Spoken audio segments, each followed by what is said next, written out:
Assalamualaikum warahmatullahi wabarakatuh. Halo Sobat Peradilan, berjumpa lagi dengan saya Cynthia Faladi dalam salah satu program unggulan Pengadilan Agama Probolinggo, yaitu Logis, Dialog Inspiratif.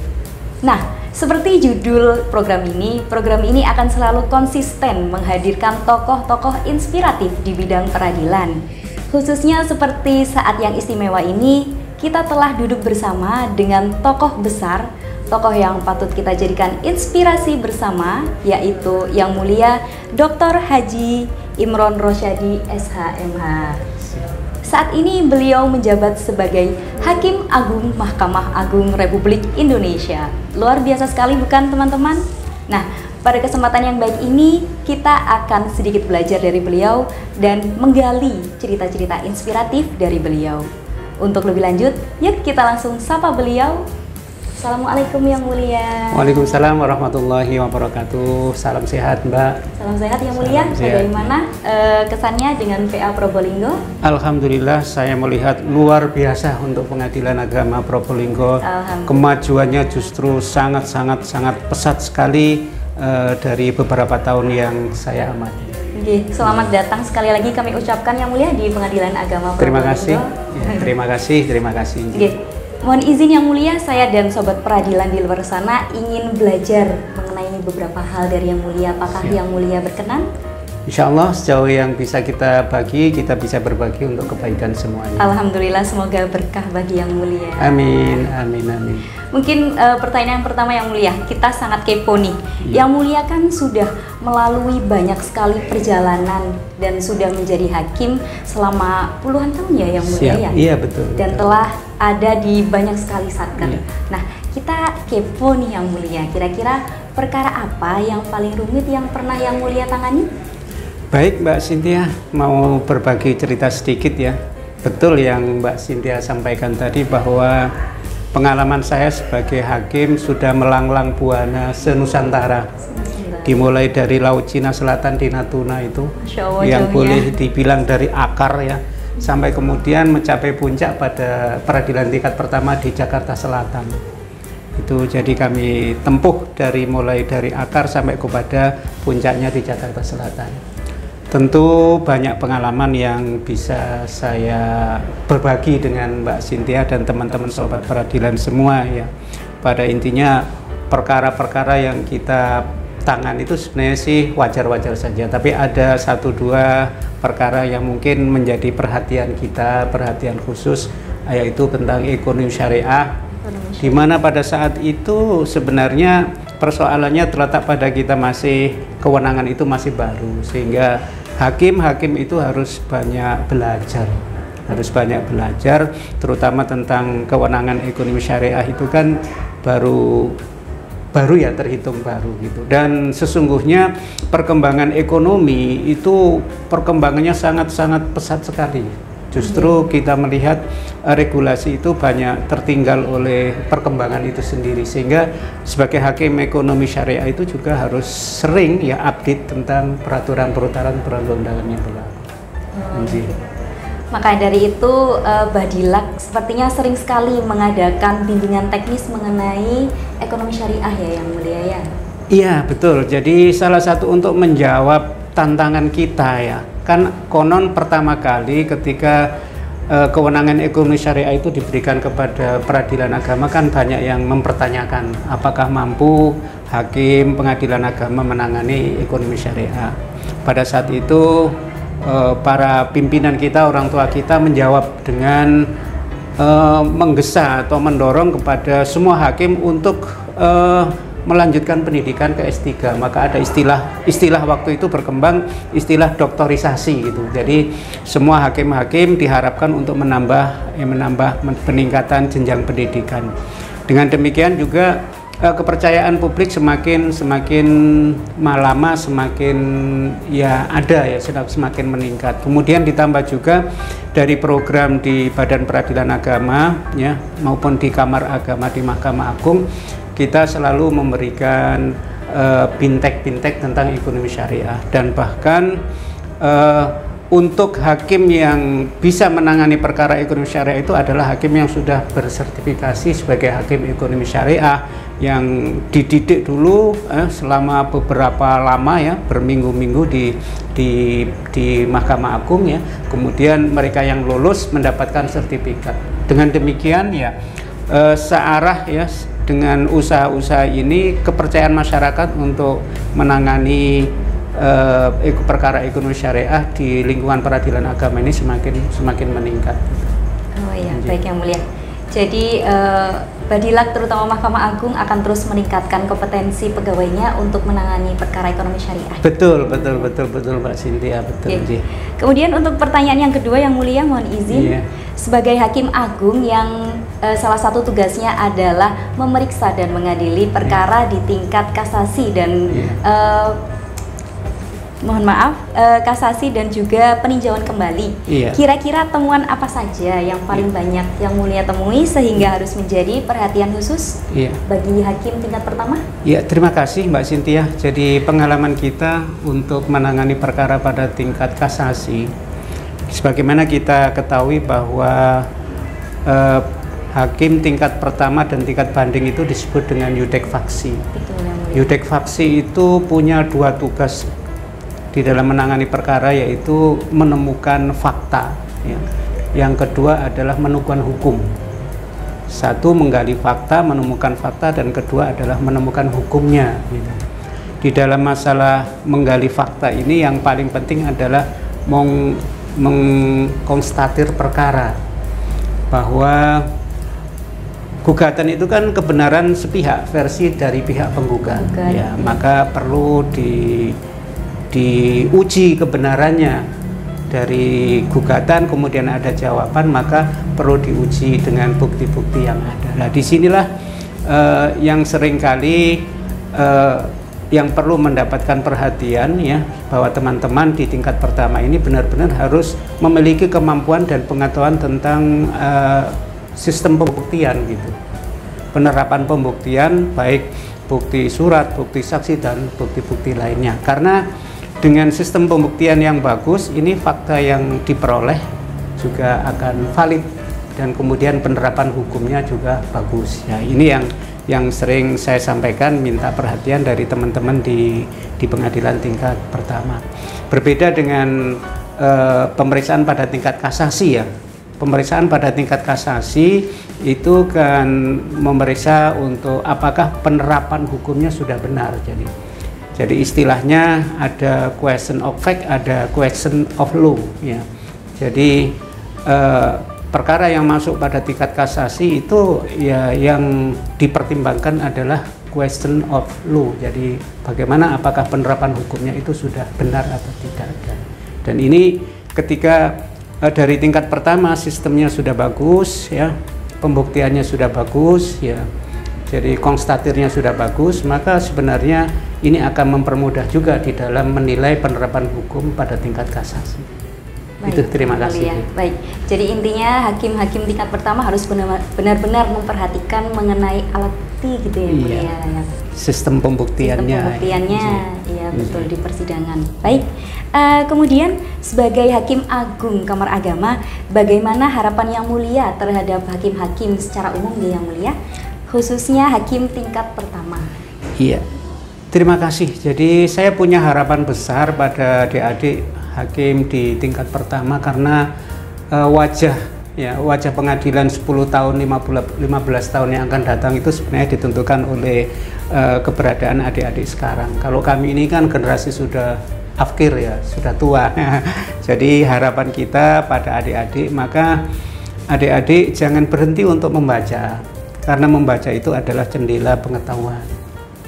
Walaupun titel kita banyak ya, 1 meter untuk menyebut kita pangkat dan titel kita, tetapi ketika kita berhenti membaca maka tidak ada artinya, karena pengetahuan itu terus berkembang, kehidupan terus berkembang, hukum juga terus berkembang, hukum yang hidup di masyarakat itu, maka itu bisa kita gali dengan kita banyak membaca baik di dalam peraturan perundang-undangan maupun di dalam pengetahuan lainnya. Kemudian Hakim juga tidak berhenti untuk berdiskusi, menguji kesahihan daripada pendapat yang ia yakini sementara, itu diuji dengan diskusi dengan teman-teman yang lain. Jadi tidak haram bagi hakim untuk berdiskusi dengan siapa saja. Yang penting ketika dia menjatuhkan putusan, dia harus dapat mempertanggungjawabkan putusan itu pada diri dan Tuhannya. Jadi tidak boleh memutus karena berdasarkan suruhan orang, berdasarkan ilmunya orang. Jadi berdiskusi boleh, namun ketika memutus dia harus bertanggung jawab, yang mempertanggungjawabkan putusan pada diri dan Tuhannya. Oleh karena itu, untuk melengkapi yang ketiga itu, hakim itu juga harus punya seni menulis. Ya, seni menulis itu maksudnya adalah menuangkan pikiran itu pada satu putusan sehingga legal reasoningnya itu bisa dimengerti.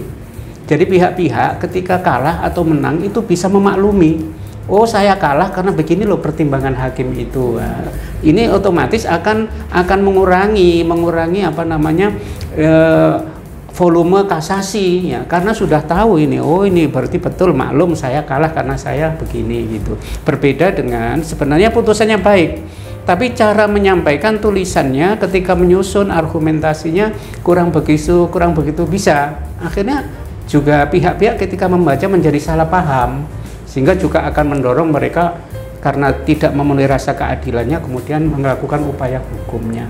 Jadi maksud saya begitu, intinya itu hakim itu harus banyak membaca, harus banyak diskusi, dan harus menuangkan pikiran itu dalam bentuk legal reasoning yang bagus dalam sebuah putusan. Baik, Yang Mulia, mungkin ada 3 hal itu yang benar-benar harus menjadi kunci bagi setiap hakim di tingkat pertama ya, Yang Mulia ya. Yang pertama banyak membaca, yang kedua banyak berdiskusi, dan juga banyak melakukan penulisan sehingga legal reasoning putusannya menjadi baik dan mudah dimengerti oleh para pihak. Itu Yang Mulia. Iya, jadi sebenarnya Mbak, putusan itu kan pertanggungjawaban hakim kepada pihak-pihak atas suatu perkara itu. Betul, sehingga ketika kita berhasil mempertanggungjawabkan dengan legal reasoning yang bagus, maka disitulah sebenarnya hakim memiliki mahkota yang sangat mulia, karena mahkota hakim itu terletak pada putusannya, sedangkan mahkota ketua pengadilan itu ya keberhasilan eksekusi putusan itu. Jadi kalau hakim itu ingin memiliki mahkota yang bagaikan gagah, bagaikan raja, itu ya memang terletak harus memperbaiki putusan, melahirkan putusan yang baik. Baik, Yang Mulia, nasihat yang sangat baik sekali untuk kita semua. Yang terakhir Yang Mulia, saya mendengar dan mengetahui bahwa Yang Mulia ini telah sukses membangun ZI di beberapa satker. Nah, kebetulan pada saat ini Pengadilan Agama Probolinggo sedang berikhtiar untuk memperoleh gelar WBK dalam ZI, zona integritas. Nah, mungkin Yang Mulia bisa memberikan sedikit sarannya, pendapatnya, dan bagaimana agar PA Probolinggo dapat sukses meraih gelar WBK. Iya, terima kasih Mbak Cynthia. Jadi betul, dalam beberapa kali saya sempat mengantarkan satker-satker meraih WBK dan WBBM. Ketika di PTA Palangkaraya berhasil mengantarkan mendapatkan WBK. Kemudian ketika menjadi wakil di PTA Makassar juga berhasil mengantarkan WBK. Menjadi wakil di PTA Jogja meraih WBBM, dan ketika menjabat menjadi ketua PTA Ambon juga meraih WBBM. Bahkan satu-satunya yang langsung dari WBK ke WBBM tanpa jeda. Ada beberapa hal yang mungkin bisa kita berbagi, bisa sharing dengan teman-teman. Jadi seringkali gini, orang ketika mau membangun WBK maupun WBBM ya, atau membangun ZI itu harus berangkat dari identifikasi risiko. Maksud saya identifikasi risiko, misalnya Pengadilan Agama Probolinggo ini mau WBK, apa risiko yang dia miliki? Ya, misalnya risiko, masyarakat dengan jauhnya, dengan kondisi lokasi yang jauh ya akan sulit meraih atau mendapatkan akte cerai. Itu sebuah risiko gitu loh. Jadi identifikasi risiko ini kemudian kita rumuskan, kita jawab melalui inovasi. Ya, inovasi itu bisa bentuk penguatan pada area pada ZI, bisa bentuk inovasi kebijakan, bisa bentuk inovasi dalam bentuk aplikasi ya.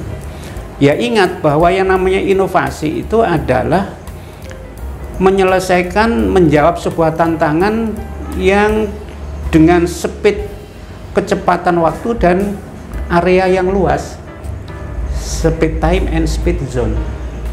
Maka tidak bisa dijawab dengan inovasi yang berpikir biasa-biasa, maka berpikirnya adalah harus out of the box. Out of the box. Di luar nalar umum gitulah, out of the box. Jadi misalnya ini pekerjaan begini, kalau kita lakukan begini ya akan memakan waktu sekian. Maka bagaimana dalam waktu yang singkat bisa menghasilkan yang banyak, itu namanya berpikir out of the box. Dan itulah inovasi yang sebenarnya harus kita ciptakan gitu. Nah, kemudian yang selanjutnya, inovasi itu harus bisa diaplikasikan oleh masyarakat umum, bukan hanya orang-orang tertentu. Kalau masyarakat umum, kalau orang-orang tertentu barangkali itu efeknya belum begitu menyeluruh untuk pengguna publiknya. Kemudian juga harus juga kita uji apakah ada keuntungan outcome-nya sebelum ada inovasi dan setelah ada inovasi. Kemudian setelah itu juga harus juga sampai kepada ada testimoni gitu loh.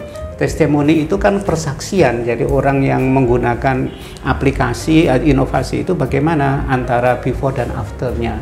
Itu seringkali kadang-kadang soal inovasi itu jangan asal banyak-banyakan inovasi, tetapi berangkat dari identifikasi risiko, kemudian dijawab dengan inovasi. Inovasi itu punya nilai out of the box ya. Kemudian inovasi itu juga bisa dimanfaatkan publik secara umum, kemudian ada outcome dan kemudian ada testimoni. Itu saya yakin, dan setelah melihat di PA Probolinggo ini sudah dilaksanakan semua, dan saya optimis bahwa Pengadilan Agama Probolinggo ini akan meraih ya predikat WBK. Yang terakhir, amin, saya dengar katanya sudah sampai kepada verifikasi lapangan. Betul, ya, verifikasi lapangan ini yang ingin saya titip betul ya, titip betul. Intinya itu apa yang kita jual harus itulah yang terjadi. Jangan kadang-kadang kegagalan WBK itu yang kita jual dengan yang terjadi beda. Kita promosinya baik-baik, tapi setelah di Fairlab, oh kok tiba-tiba begini ya gitu. Oleh karena itu, pertama jadi misalnya pelayanan publik, baik orang mau menguji ya, memverifikasi melalui secara online misalnya, melalui telepon, harus siap.